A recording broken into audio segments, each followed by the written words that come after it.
வாங்க வணக்கம். நம்ம வீட்டு கதவு திறந்திருக்கா இல்ல மூடியிருக்கா? யோசிச்சு பாருங்களேன். இந்த ஒரு சின்ன கேள்வி நம்ம வாழ்க்கையோட நோக்கத்தையே சொல்ல முடியும்னு சுமார் 2000 வருஷத்துக்கு முன்னாடி எழுதப்பட்ட திருக்குறள் சொல்லுது. இன்னைக்கு அந்த பழங்கால நூலிருந்து விருந்தோம்பல்ங்கிற காலத்தால் அழியாத ஒரு கலைய பத்தி நாம தெரிஞ்சுக்க போறோம். சரி, நாம எல்லாரும் ஒரு நிமிஷம் யோசிப்போம். நம்ம ஏன் இவ்ளோ கஷ்டப்பட்டு உழைக்கிறோம்? ஒரு வீட்டு கட்டுறோம், பொருட்களை சேர்க்கிறோம். இதோட உண்மையான நோக்கம் என்னவா இருக்கும்? எல்லாமே நமக்காக மட்டும்தானா? இல்ல இதைவிட ஆழமான காரணம் ஏதாவது இருக்கா?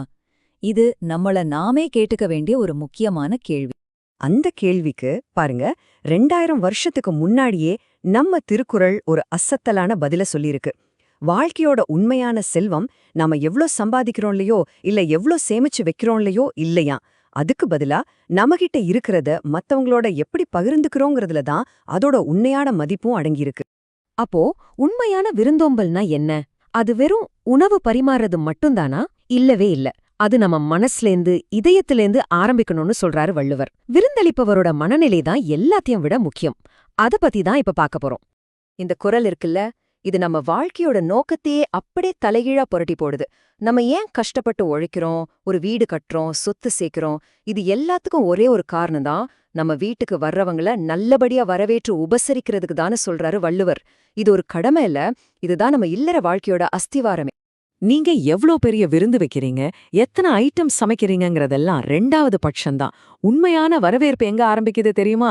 நம்ம முகத்துல தெரியற அந்த சந்தோஷத்துல தான். ஒரு உண்மையான புன்னகை இருக்கு பாருங்க, அது விலை உயர்ந்த பரிசுகளை விட, அறுசுவை உணவை விட ரொம்ப ரொம்ப சக்தி வாய்ந்தது. விருந்தினோரோட மனசை எவ்வளவு கவனமா கையாளணும்னு விளக்குறதுக்கு வள்ளுவர் ஒரு ரொம்ப அழகான உவமைய பயன்படுத்துறாரு. அதுதான் அனிச்ச மலர். சங்க இலக்கியங்கள்ல சொல்லப்படுற இந்த பூ அதோட அதீத மென்மைக்கு பெயர் போனது. எப்படி அந்த அனிச்ச மலரை சும்மா முகர்ந்து பார்த்தாலே வாடி போகுமோ, அதே மாதிரிதான் விருந்தினரோட இதயமும். அது ரொம்ப ரொம்ப மென்மையானது. நம்ம முகத்துல தெரியற ஒரு சின்ன மாற்றம், ஒரு சின்ன அதிருப்தி கூட அவங்க மனசை அப்படியே வாட செஞ்சிடும். விருந்தினரோட உணர்வுகளுக்கு நாம எவ்வளவு ஆழமா மதிப்பு கொடுக்கணும்னு இந்த ஒரு உவமை எவ்வளவு அழகா நமக்கு உணர்த்துது பாருங்க.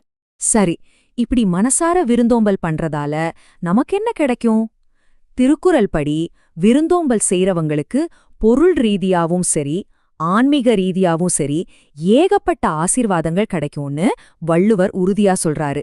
அத பத்தி தான் அடுத்து பார்க்க போறோம். குறள் 83ல வள்ளுவர் ஒரு அற்புதமான கேரண்டி கொடுக்கறாரு. தினமும் வீட்டுக்கு வர்றவங்கள உபசரிக்கிறவங்களோட வாழ்க்கை வறுமையால ஒருபோதும் வாடவே வாடாதான். அவங்க செழிப்பு என்னைக்கும் குறையாது. அது அவங்களுக்கு ஒரு பாதுகாப்பு கவசம் மாதிரி அமையும்னு சொல்றாரு. இந்த குறள் ஒரு ஆச்சரியமான கேள்வியே கேக்குது. வந்த விருந்தினருக்கு சாப்பாடு போட்டுட்டு மிச்சம் இருக்கிறத சாப்பிடுற ஒரு விவசாயி அவரோட நிலத்துல விதைக்கணுமா? தேவையே இல்லைன்னு சொல்றாரு வள்ளுவர். ஏன்னா அவரோட அந்த தர்மமே அவருக்கு அறுவடைய கொண்டு வந்து சேர்க்கும். சொல்லப்போனா அவரோட வாழ்க்கை எந்த முயற்சியும் இல்லாமலேயே செழிக்கும். விருந்தோம்பல்ங்கிறது வெறும் இந்த உலகத்தோட முடிகிற விஷயம் கிடையாது. இது ஒரு ஆன்மீக பயணம்.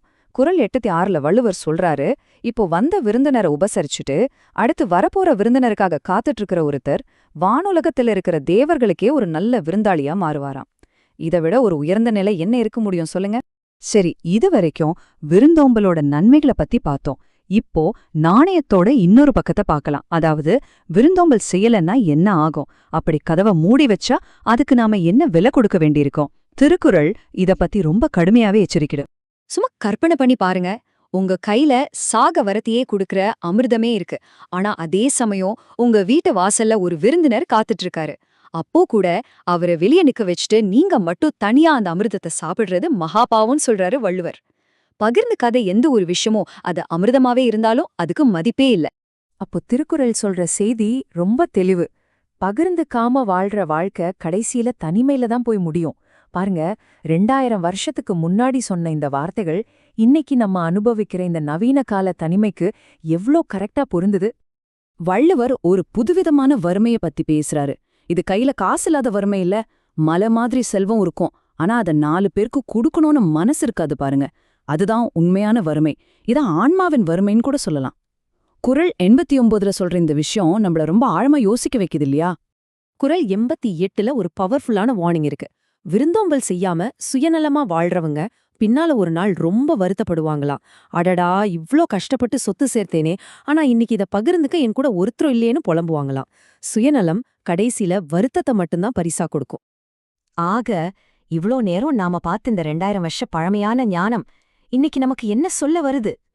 இது வெறும் விருந்தோம்பல் பத்தின பாடம் மட்டும் இல்ல, நம்மளோட மனிதநேயத்தையே எடை போடுற ஒரு அளவுகோல் இது. நாம இன்னைக்கு கத்துக்கிட்ட முக்கியமான விஷயங்கள ஒரு தடவை பார்த்துடலாம். முதல்ல, விருந்தோம்பல்ங்கிறது நம்ம வீட்டோட அடிப்படை நோக்கம். 2வது, நம்மளோட உண்மையான செல்வம் நம்ம அன்பான இதயம்தான். 3வது, மத்தவங்களுக்கு கொடுக்கறது மூலியமா நம்ம வாழ்க்கை இன்னும் செழிப்படையும். 4வது, சுயநலம் தான் இருக்கிறதுலயே பெரிய வறுமை. கடைசியா, நம்ம குணத்தை நாம மத்தவங்களை எப்படி வரவேற்கிறோங்கிறத வச்சுதான் தீர்மானிக்க முடியும். இன்னைக்கு நம்ம வாழ்க்கை பெரும்பாலும் டிஜிட்டல் ஸ்கிரீனுக்கு பின்னால தான் போயிட்டு இருக்கு. நம்ம வீட்டு கதவுகள் முன்ன மாதிரி இல்லாம இப்ப பெரும்பாலும் மூடியதான் இருக்கு.